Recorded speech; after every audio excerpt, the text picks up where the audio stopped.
Bueno, continuamos con Pedro Benítez, historiador, profesor universitario. Ha sido muy cuestionado por los sectores más extremistas el paso que dio la oposición de continuar en estas conversaciones bajo el espíritu de Oslo, ¿no? Y eso, por supuesto, puede tener un costo, pero el no hacerlo también tiene su costo. Así es. ¿Cómo evalúa la posición, por ejemplo, de la vicepresidenta de Colombia, que ha cuestionado este paso dado por la dirigencia opositora? Bueno, yo vi ayer vi un extracto de una entrevista que creo que le hacen en la televisión colombiana, donde ella cuestiona que, vamos a decir, el campo democrático, que encabeza Juan Guaidó, haga este esfuerzo de acercamiento con representantes del régimen de Maduro. A mí me parece que desde su punto de vista es una contradicción. Y me explico lo más rápidamente posible. En la campaña electoral de Colombia, que ganó Duque, como en la de Brasil, del ahora presidente Jair Bolsonaro, el tono de las campañas crearon una falsa expectativa en un sector de la población venezolana que podría haber aquí un desenlace con intervención militar externa. Ahora bien, el presidente Duque, una vez juramentado, fue el primer mandatario del continente americano que descartó esa opción. Entonces, si la opción no es la salida militar externa, en la intervención de Estados Unidos, Brasil y con Estados Unidos, si esa no es la opción del gobierno de Colombia, entonces uno cómo interpreta, cuál es el mensaje que la vicepresidenta Marta Lucía Ramírez está enviando. Es decir, si hay un secuestro y los secuestradores tienen el botín y tienen a los secuestrados y la policía está afuera y la policía decide no entrar, solamente quedan dos opciones: que se queden con el botín y con los secuestradores y con los secuestrados, o que negocien con los secuestradores, que es la imagen que yo estoy usando. Entonces, si la salida no es una salida de fuerza y se que está buscando una salida, y Colombia ha hecho un gran aporte desde el punto de vista de la presión diplomática y desde el Grupo de Lima, entonces lo que está haciendo el campo democrático, la Asamblea Nacional, los representantes que ha enviado Juan Guaidó, es lo correcto, que es tratar de explorar, de buscar una salida política mediante un acuerdo a la situación que tiene Venezuela. Ahora, ¿eso es la garantía de que esto se va a resolver? Lamentablemente no podemos dar esa garantía. Es la razón por la cual yo lo que interpreto, lo que Guaidó dice, es que él está haciendo, esa es una de las herramientas de la que la Asamblea Nacional está usando. Hay muchas otras herramientas de presión que van a seguir aplicando, porque hay que crear un incentivo para que la gente que tiene el poder esté dispuesta a negociar su salida. Ahora, eso también implica hacer apuestas por las concesiones. ¿Qué perspectivas hay de que efectivamente el chavismo pueda hacer concesiones que sean de suficiente peso como para ser aceptadas por la oposición y viceversa? Bueno, pasa que yo creo que el chavismo va a tener en algún momento, como movimiento político, si quiere tener viabilidad en el futuro, distinguir en lo que es su interés como proyecto político y lo que es el interés de ciertas personas. Estoy pensando en el caso concreto de Nicolás Maduro o Diosdado Cabello. Si el interés de ellos como colectivo es el mismo interés de estos dirigentes, que son muy importantes dentro de la estructura política de ellos, porque lo que pueden terminar es enterrándose junto con los dirigentes. Yo creo que el chavismo, yo nunca voté por Chávez, he sido chavista desde el 4 de febrero del año 92, jamás compartí su proyecto político, pero hay realidades. Puede que no me guste, puede que yo no la entienda, pero hay un sector de esta población que sigue apoyando o sigue creyendo en el proyecto político del expresidente Hugo Chávez.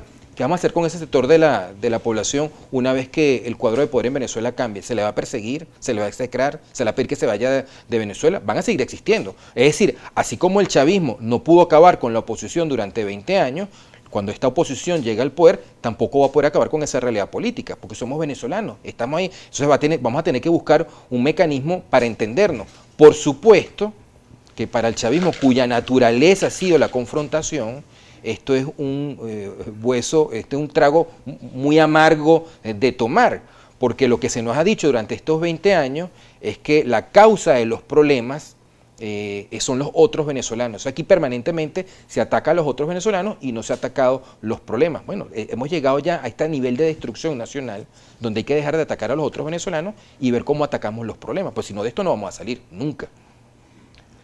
La oposición rompió con el complejo que tenía sobre el tema de ir a sentarse en una negociación. Sí, creo que... Se le ha hablado con toda la claridad que debe hablar sobre este tema, ha hablado con toda la convicción que debe tener para sentarse. Sí, yo, bueno, a mí porque ir a una mesa con complejo de que estás haciendo algo escondido, mal hecho, o que estás engañando a alguien, Claro. o que estás traicionando a alguien, es complicado, ¿no? Sí, creo que hay todavía un poco de eso, pero al mismo tiempo y a medida que han pasado a punta de golpes y todas estas tragedias que hemos vivido los venezolanos, este enorme costo humano, económico, social, de todo punto de vista que hemos vivido como nación, yo creo que hay un sector de la población muy importante que lo que quiere es una salida. Y está aceptando que hay cosas que vamos a tener que aceptar. O sea, que hay realidades políticas que no se han podido cambiar, como a muchos nos gustaría que este desenlace hubiera sido mucho más rápido, que fuera de otra manera, pero finalmente la realidad y los hechos nos van a llevar a eso. Por eso es que yo digo, si fracasó el diálogo en República Dominicana, aquel esfuerzo de acuerdo político, pasamos año y medio donde la economía se hundió más, donde millones de venezolanos emigraron y donde terminamos en otro esfuerzo de negociación o de acuerdo en Oslo y ahora en Barbados. Y si este fracasa, mi pronóstico es que van a pasar los meses y nuevamente nos vamos a tener que sentar en una mesa hasta que nos pongamos de acuerdo. Así la gente que hoy está en el poder, mañana esté en la oposición. Porque cuando estén en la oposición va a tener que haber un acuerdo con ellos porque son una realidad política. Y eso hay que decírselo a la gente. Esto tiene un costo, bueno, que está dispuesto a pagar el costo de decir las cosas, porque ya los venezolanos no estamos en una situación de estar dorando la píldora, de no decir las verdades crudas. Aquí, lamentablemente, creo que hay que decirle la verdad a la gente. Y me parece que Guaidó ha tenido la habilidad de decirlo, y también hay que reconocer esto, tal vez por la circunstancia y la combinación con la personalidad de él, la sociedad venezolana o la oposición venezolana le ha aceptado cosas a él que no le hubiera aceptado a otro líder opositor en el pasado. Por ejemplo. Por ejemplo, cuando aquella acusación de que él se había sentado a conversar con Jorge Rodríguez y con Diosdado Cabello, si eso le hubiera pasado a otro líder opositor, bueno, lo hubieran destrozado. Sin embargo, la gente vio eso con una actitud comprensiva. Se dijo, bueno, la gente tiene que ir a hablar. Y es lo que están viendo ahora, la mayoría. Más allá del pequeño, me disculpan, no quiero descalificar a nadie, más es lo que me parece que es el pequeño grupo radical que piensa que la solución, no sé, va a venir, si que va para la Virgen María o va a haber un milagro. Hay quienes dicen que hay una oposición que es moderada, otra que es radical y otra que es extremista. Bueno, yo no sé si, cuando tú me hablas de oposición extremista, yo no sé de qué hablamos, porque durante estos 20 años, aquí ningún sector opositor se ha armado. En Chile, por ejemplo, durante la época del presidente Allende, durante los 3 años del gobierno del presidente Allende, fue un gobierno muy corto, una parte de la oposición se armó en un grupo terrorista que fue Patria y Libertad. En Nicaragua apareció la contra. Y podemos citar el caso de otros países de Centroamérica o el caso de Colombia. Una de las características que ha tenido la Claro, que ha habido episodios de violencia, ha habido episodios de represión y violencia. Pero no ha habido un grupo armado que haya salido desde las filas opositoras, afortunadamente. Gracias a Dios. Ahora, gracias a Dios. Sin embargo, hay líderes opositores que dicen, mire, que esto se resuelve con una coalición internacional. ¿Y una coalición internacional para qué? Está ¿Para bien, pero lo que ellos dicen se corresponde con lo que hacen. Bueno, ¿Me y explico? muchos lo dicen desde fuera, porque también es lo otro. Ahora, si yo veo que alguien dice, esto no tiene ninguna salida, la salida de esto es violenta, y el tipo se arma, yo puedo estar en desacuerdo con eso, pero el tipo es coherente. Fidel Castro en el año 52 fue unas elecciones contra Batista, hubo un golpe de Estado, y él dijo, bueno, aquí en Cuba se canceló la salida electoral, bueno, y se fue a México y armó un grupo armado e invadió Cuba, e hizo una revolución. De eso ahí tenemos muchos ejemplos. Ahora, ¿aquí hay algún líder de estos que llamamos extremistas que haya sido consecuente con lo que plantea? Yo no he visto eso. Entonces, si no están dispuestos a hacer eso, con lo que yo estaría de acuerdo. Son extremistas de la boca para afuera. Entonces son extremistas de la boca para afuera. Entonces lo que hacen es sembrar división en el campo democrático que está explorando otra salida. Que por cierto, fíjate, yo lo comentaba ayer con Francisco Torrealba en un programa, que casualmente, tanto desde el gobierno como desde el sector extremista, le disparan al informe de Michelle Bachelet, que dijo... Los extremos se unen. Mira, todo el que hubiera seguido la trayectoria de Michelle Bachelet cuando era presidenta y se hubiera informado de la actitud que tuvo su embajador aquí en Caracas y en la Embajada de Chile, siendo ella presidenta de Chile, acogieron a 2 líderes opositores que todavía están ahí. Uno es Freddy Guevara, el otro es mi amigo Roberto Enrique.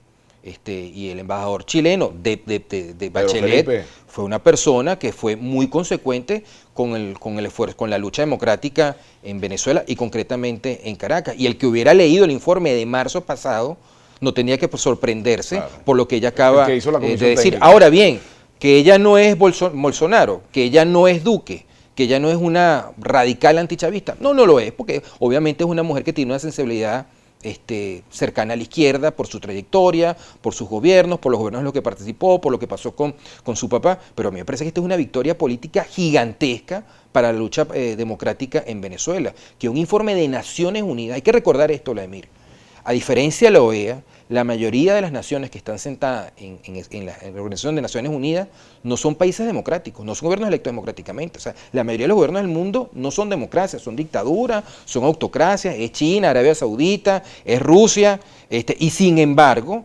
una comisión tan importante de esa institución internacional ha sacado este informe. Entonces, sí, los radicales decían, la atacaban, y ahora vemos que están coincidiendo con la posición del gobierno de Maduro. Entonces, ¿no será que la razón, siempre la verdad, está por la calle del medio? Sí, así es. Tenemos que hacer una pausa. Aquí dice el rompeolas, admitir un proceso de negociación quiere decir que el gobierno admite que la única forma de alternabilidad a su gobierno no es con instrumentos democráticos, sino con un pacto al margen de la democracia misma. Y me gustaría saber un poco qué pasó en Barbados. Por ahí se dice que están en consulta, que hay un receso para consulta.